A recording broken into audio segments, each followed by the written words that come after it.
we're going to explore why you should stop telling what's going on in your life. Now, before you start thinking, but Alan, isn't communication important? Isn't sharing our experiences part of being human? Let me assure you, we're going to unpack this idea in ways you might not expect. You see, in our modern world, we've become obsessed with narrating our lives. We've turned into constant broadcasters, always updating, always sharing, always telling. From the moment we wake up to the second we fall asleep, we're engaged in this ceaseless chatter, both externally with others and internally with ourselves. We tweet about our breakfast, we Instagram our lunch, we Facebook our dinner, we tell our colleagues about our weekend plans, our friends about our relationship woes, our families about our career aspirations. And in between all of this external narration, we're constantly telling ourselves stories about what's happening, why it's happening, what it means, and what might happen next. It's as if we believe that by constantly verbalizing our experiences, we somehow make them more real, more valid, more meaningful. But my friends, I'm here to suggest that perhaps, just perhaps, all this telling is actually getting in the way of truly living.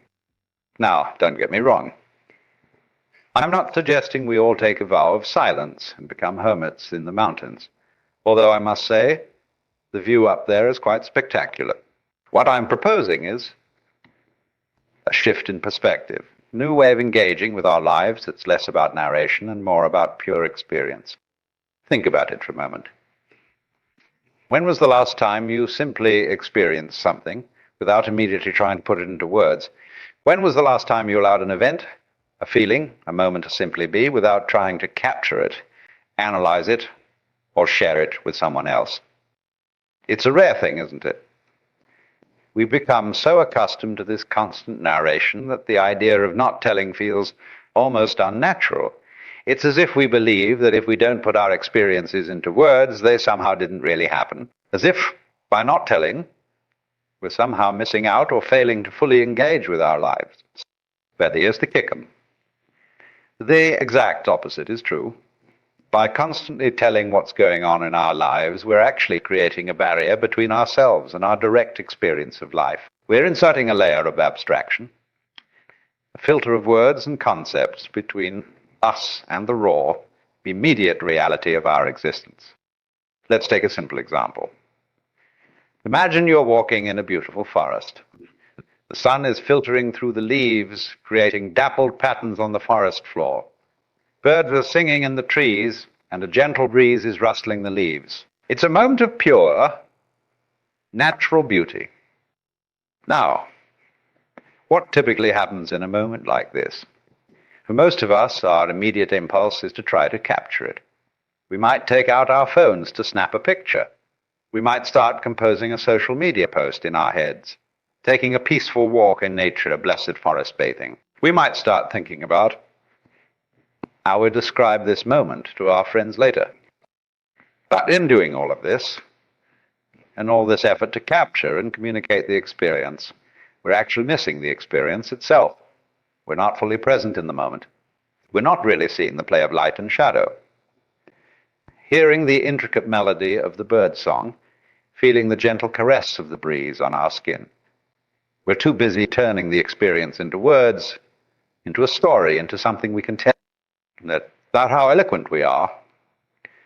No matter how many Instagram filters we use, we can never fully capture the richness of that direct experience in words or images. The moment we try to tell it, we inevitably reduce it, simplify it, flatten it out. We turn a multidimensional and multisensory experience into a linear narrative or a static image. It's like trying to describe the taste of a strawberry to someone who's never tasted one. You might say it's sweet, slightly tart, with a hint of floral aroma, but no matter how detailed your description, it can never fully convey the actual experience of biting into a ripe strawberry, feeling its texture, tasting its complex flavor profile, experiencing the burst of juice in your mouth. The same is true for all our experiences, from the most mundane to the most profound. The moment we start telling about them, we're no longer fully in them. We've stepped back, created a separation between ourselves as the experiencer and the experience itself. Now, you might be thinking, but Allan, isn't this what makes us human? Our ability to reflect on our experiences, to communicate them to others? And you're not wrong. Our capacity for language, for storytelling, for shared meaning making is indeed a fundamental part of our humanity. It's what allows us to build cultures, to pass on knowledge, to connect with each other across time and space. We've taken this wonderful ability and turned it into a compulsion. We've become so addicted to telling that we've forgotten how to simply be. We've lost touch with the direct, unmediated experience of life. And in doing so, we've created a whole host of problems for ourselves. Let's explore some of these, shall we? First, there's the issue of authenticity.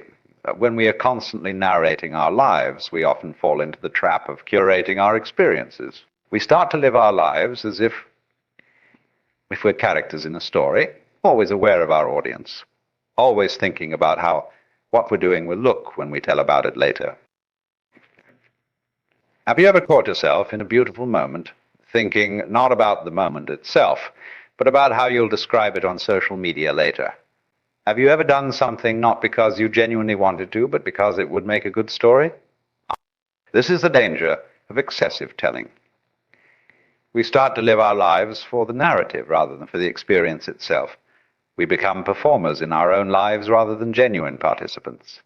And in doing so, we lose touch with our authentic selves, with what we truly want and feel.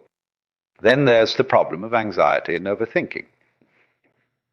When we're constantly telling about our lives, we're also constantly analyzing them. We're always trying to figure out what things mean, why they're happening, what might happen next.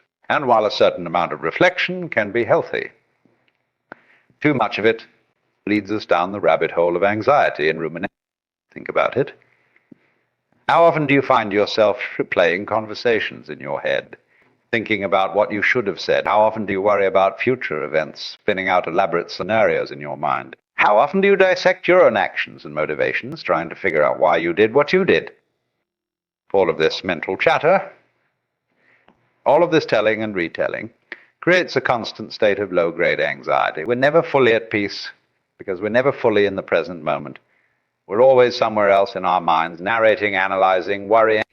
And here's another pitfall of constant telling. It can actually hinder our personal growth.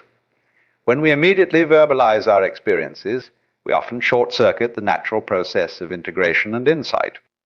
Let's say you have a challenging experience, maybe a difficult conversation with a friend or a setback at work. If you immediately start telling everyone about it, analyzing it, seeking opinions and advice, you might miss out on the opportunity to sit with the experience, to let it percolate in your subconscious, to allow your own inner wisdom to emerge. Sometimes the most profound insights come not from talking things out, but from allowing ourselves to be silent, to simply experience without immediately trying to make sense of everything. It's in these moments of nonverbal, direct experience that we often have our biggest breakthroughs and moments of growth. Now, let's talk about relationships. We often think that constant communication is the key to strong relationships. And yes, open and honest communication is important. But there's a difference between genuine communication and compulsive telling. When we're always narrating our lives to our partners, friends, or family members, we're not leaving any space for genuine connection. We're not allowing for moments of shared silence, for nonverbal understanding, for the kind of deep intimacy that goes beyond words. Moreover, constant telling can create a dynamic of dependency in our relationships. We become reliant on others to validate our experiences, to help us make sense of our lives. Instead of developing our own inner compass, we're always looking outward for guidance and affirmation. And let's not forget the impact on our listeners. When we're constantly telling what's going on in our lives, we're often not really engaging in dialogue. We're monologuing, turning our friends and loved ones into a captive audience for the ongoing narrative of our lives. This can lead to imbalanced relationships. And frankly, it can exhaust the people around us. Now, I can almost hear some of you thinking, but Allan, Isn't sharing important? Doesn't talking about our problems help us solve them? And you're not wrong. There's certainly a time and place for sharing, for seeking advice, for working through our thoughts and feelings with others. But here's the key, should be intentional, not compulsive. There's a world of difference between thoughtfully choosing to share something meaningful and habitually verbalizing every thought and experience that crosses our mind. What I'm advocating for is creating more space in our lives for nonverbal, direct experience, for moments of silence, both external and internal, for allowing ourselves to fully inhabit our experiences without immediately trying to narrate or analyze them. Imagine for a moment what your life might be like if you stopped constantly telling what's going on. If instead of immediately sharing that funny thing that happened at work, you simply allowed yourself to enjoy the humor of the moment. If instead of venting about every little frustration, you sat with the feeling and allowed it to pass through you. If instead of immediately seeking advice for every decision, you tuned into your own inner wisdom. Can you feel the spaciousness that creates? The sense of peace, of presence, of direct engagement? This, my friends, is what we're after. A life lived fully, directly, authentically. A life where we're not constantly standing outside of our experiences, narrating them, but fully immersed in the flow of life itself. Now, I know some of you are thinking, Alan, this sounds all well and good, but how do we actually do this? How do we break the habit of constant telling? Excellent question, and I'm glad you asked. The first step, as with any transformation, is awareness. Start paying attention to your impulse to tell. Notice when you feel the urge to immediately share an experience, to verbalize a thought, to seek validation or advice from others. Noticing this impulse without judging it is a powerful first step. Next, practice pausing. When you feel the urge to tell, take a breath. Create a tiny space between the experience and your reaction to it. In that space, ask yourself, do I really need to share this right now? What would happen if I simply experienced this moment without turning it into a story? This pause is crucial because it interrupts our habitual patterns. It gives us a moment to choose our response rather than reacting automatically. And in that moment of choice lies our freedom. Not suggesting you never share anything. That would be another extreme, and extremes are rarely helpful. What I'm proposing is a more mindful, intentional approach to sharing. When you do choose to tell something, let it be because it's truly meaningful. Because sharing will genuinely add value to your life or someone else's. Another powerful practice is to regularly create space in your life for nonverbal experiences. This could be through meditation, where you simply sit and observe your thoughts and feelings without getting caught up in them. It could be through engaging in activities that fully absorb you, perhaps a sport or a craft, or simply taking a walk in nature without your. The key is to have regular times in your life where you're not narrating, not analyzing, not sharing, just being. These moments of pure experience are like a reset button for your mind. They remind you that there's more to life than the stories we tell about it. Now, here's where it gets really interesting.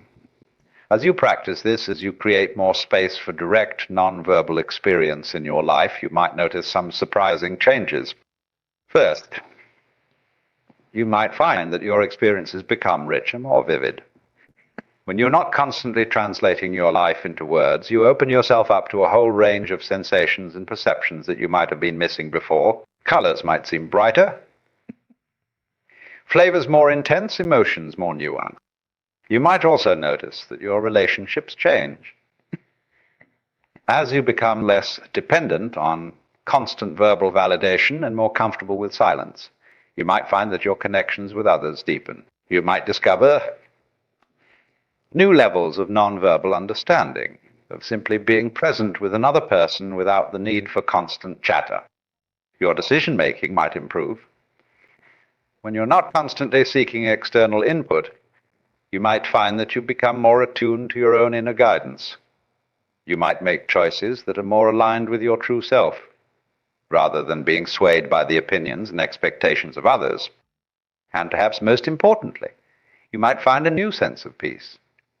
When you're not constantly narrating your life, when you're not always trying to figure everything out or control how others perceive you, there's a profound relaxation that can occur. You might find yourself more able to go with the flow of life, to accept things as they are rather than always trying to shape them into a story. Now, I want to address something that might be coming up for some of you. You might be thinking, but Allan, if I stop telling what's going on in my life, won't I become isolated? Won't I lose connection with others? This is a valid concern, and it speaks to how deeply ingrained our habit of constant sharing has become. But here's the truth.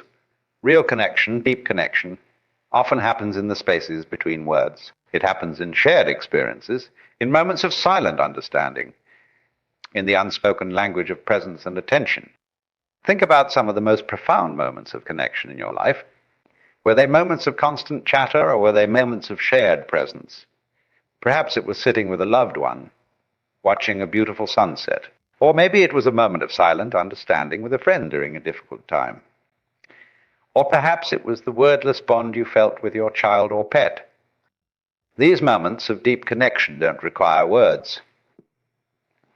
In fact, words often get in the way. When we're always telling, always narrating, we're creating a barrier between ourselves and others. We're presenting a curated version of ourselves rather than allowing others to experience us directly. By creating more space for nonverbal connection in our relationships, we actually open up the possibility for deeper, more authentic bonds. We allow others to see us as we truly are, not just as we describe ourselves to be. Moreover, when we do choose to share, our words become more powerful. They carry more weight because they're chosen carefully, spoken with intention rather than spilled out habitually. Our conversations become more meaningful, more impactful, because they're no longer cluttered with constant compulsive telling. Now, let's talk about creativity. Many of us believe that constantly verbalizing our thoughts and experiences is necessary for creativity. We think we need to brainstorm out loud, to constantly discuss our ideas in order to... But here's a secret that many great artists, writers, and innovators have discovered. True creativity often emerges from silence. It comes from those moments when we stop trying to force ideas into words and allow them to bubble up naturally from our subconscious. Think about those moments when you've had a great idea. Did it come when you were talking about it, analyzing it, trying to figure it out? Or did it come in a moment of relaxation, perhaps in the shower or while taking a walk or just as you were falling asleep? This is because creativity doesn't emerge from our verbal, analytical mind. It comes from a deeper place, a place of intuition and insight that can only be accessed when we quiet our constant mental chatter. By creating more space for silence in our lives, by resisting the urge to immediately verbalize every thought and experience, we open ourselves up to this wellspring of creativity. We allow our minds to make unexpected connections, to see things from new angles, to come up with truly original ideas. This applies not just to artistic creativity, but to problem solving in all areas of life. Often the solution to a difficult problem doesn't come from talking it out endlessly, but from allowing our minds to work on it in the background while we engage directly with life. Now, let's address another concern that might be coming up. Some of you might be thinking, but Allan, isn't reflection important? Don't we need to process our experiences to learn from them? Absolutely. Reflection is indeed a crucial part of growth and learning. But here's the key. Reflection doesn't have to mean constant verbal process. In fact, some of the most profound reflection happens in silence, in those moments when we allow ourselves to simply be with our experiences without immediately trying to analyze or verbalize them. Think of it like digestion. When you eat a meal, you don't immediately try to analyze every bite to figure out exactly how each morsel is being broken down and absorbed. You simply eat, and then you allow your body to do it. The same is true for our experiences. We need to allow time for our minds to naturally process and integrate what we've experienced without constantly interrupting this process with verbal analysis. This kind of nonverbal reflection often leads to deeper insights than constant talking ever could. It allows us to access our intuition, our body wisdom, our deeper knowing that goes beyond words. So, how do we cultivate this kind of reflective silence? One powerful practice is journaling, but not the kind of journaling where you're constantly narrating and analyzing. Instead, try this at the end of each day. Simply sit with a blank page for a few minutes. Allow whatever wants to emerge to come up without forcing it. You might find that images, feelings, or insights arise that you wouldn't have accessed through constant verbal processing. Another practice is contemplative walking. Go for a walk without your phone, without trying to solve any problems or think about anything in particular. Simply be present with your surroundings and allow your mind to wander. You might be surprised at the insights and clarity that emerge when you're not trying to force them. Now, let's talk about something that might be a bit uncomfortable. The ego. Our constant need to tell what's going on in our lives often stems from our ego's desire to be seen, to be validated. We tell our stories as a way of asserting our identity, of saying to the world, this is who I am, this is what my life means. But here's the thing. You are not your story. You are not the narrative you tell about your life. You are something far more vast, far more mysterious, far more beautiful than any story could capture. When we constantly tell our stories, we're actually limiting ourselves. We're trying to fit the infinite complexity of our being into a narrow verbal narrative. We're reducing ourselves to a character in a story rather than experiencing the full, unnameable mystery of who we really are. By creating more space for silence, for nonverbal being, we allow ourselves to experience our true nature. A nature that goes beyond words, beyond stories, beyond the limited identity of the ego. This doesn't mean we lose our individuality or our sense of self. Rather, we open up to a deeper, more authentic sense of self, a self that is directly experienced rather than constantly narrated. Now, I want to address something that might be coming up for some of you. You might be thinking, but Allan, in today's world of social media and constant connectivity, isn't it necessary to keep telling our story? Won't we be left behind if we don't constantly update and share? This is a valid concern, and it speaks to the pressures of our modern, hyper-connected world. But here's the truth. The most compelling people, the most influential voices are often those who speak less but with more intention and authenticity. Think about the people you most admire, the ones who truly inspire you. Are they the ones who are constantly broadcasting every detail of their lives? Or are they the ones who speak rarely but powerfully, who seem to operate from a place of deep inner knowing, by cultivating more silence in your life? By being more selective about what you share and when, you actually become more compelling, not less. You develop a presence, a gravitas that comes from being deeply connected to yourself and to the present moment. Moreover, the thing you do choose to share, your words carry more weight. They're not lost in the constant noise of compulsive telling. They stand out because they come from a place of genuine insight and intentionality. This applies in all areas of life. In your personal relationships, in your professional life, in your creative endeavors. The power of thoughtful silence, of choosing your words carefully, cannot be overstated. Now, let's talk about fear. For many of us, our compulsive need to tell stems from a place of fear. We're afraid that if we're not constantly asserting our narrative, we'll somehow cease to exist. We're afraid that if we're not always explaining ourselves, others won't understand us. We're afraid that if we're not constantly processing out loud, we won't be able to make sense. Here's the liberating truth. You continue to exist even when you're not narrating your existence. In fact, you exist more fully, more authentically, when you allow yourself to simply be without constant verbalization. Others can understand you, often more deeply, through your presence, your actions, your energy, not just through your words. And you can make sense of your life, often more profoundly, through silent reflection and direct experience than through constant verbal process. By embracing silence, by resisting the urge to constantly tell, we face these fears head on. We discover that we are more than our stories, that we can connect deeply without constant words, that we can navigate life without needing to verbalize every step. This is true freedom. Freedom from the compulsion to constantly explain ourselves. Freedom from the need for constant external validation. Freedom to simply be fully and authentically in each moment. Now, I want to be clear about something. When I say stop telling what's going on in your life, I'm not advocating for complete silence or social isolation. I'm not suggesting you never share your experiences or seek support when you need it. What I'm proposing is a shift in balance, a move away from compulsive, habitual telling towards more intentional, meaningful communication, a cultivation of comfort with silence, with nonverbal experience, with simply being. This shift can transform your life in profound ways. It can deepen your relationships, enhance your creativity, increase your self-awareness, and bring a sense of peace and presence to your daily existence.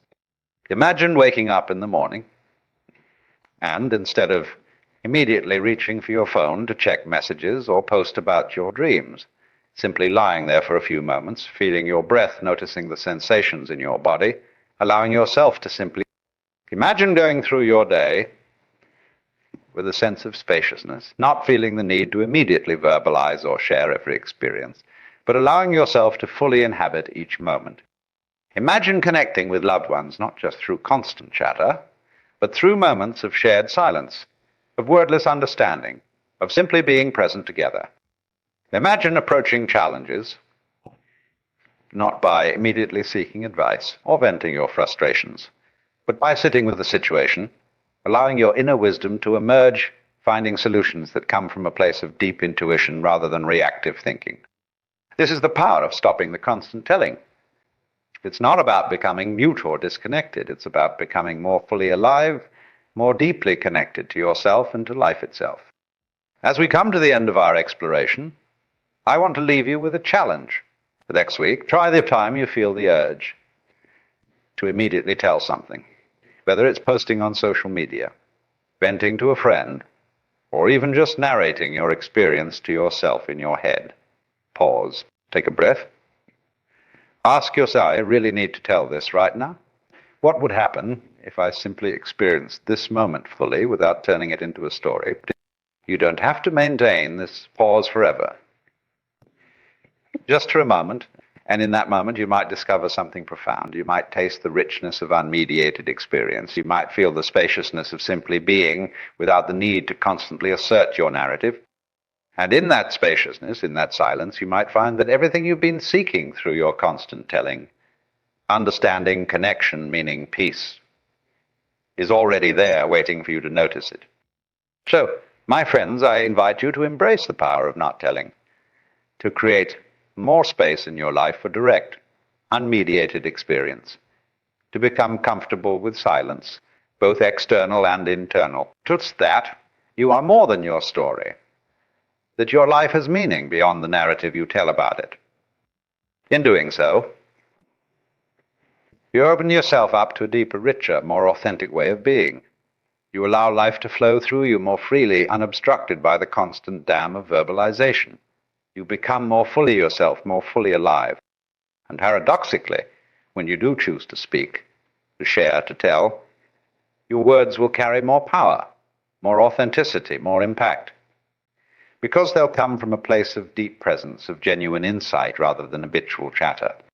Remember, the most profound truths, the deepest connections, the most transformative insights often arise not from constant telling, but from moments of silence, of pure being, of direct experience. So go forth, my friends. Embrace the silence, trust the unspoken. Allow yourself to simply be, and watch as your life transforms, becoming richer, deeper, more authentic than you ever imagined possible. Thank you for your presence, for your willingness to explore this idea with me. May your journey into silence be filled with discovery, growth, and profound peace. And may you find, in the spaces between your words, the fullness of life that you've been seeking all along. Now, let's take a moment of silence together to allow these ideas to settle, to feel the power of simply being, without the need to tell or explain or narrate. Let's close our eyes, take a deep breath, and simply be. And with that, I bid you farewell. but not goodbye. For in the silence that connects us all, in the unspoken understanding that transcends words, we are never truly apart. Go forth, embrace the power of not telling, and discover the richness of life that awaits in the silence. The adventure begins now, my friends. Embrace it with an open heart and a quiet mind. Thank you. And may your journey into the power of not telling be filled with wonder, discovery, and endless possibility.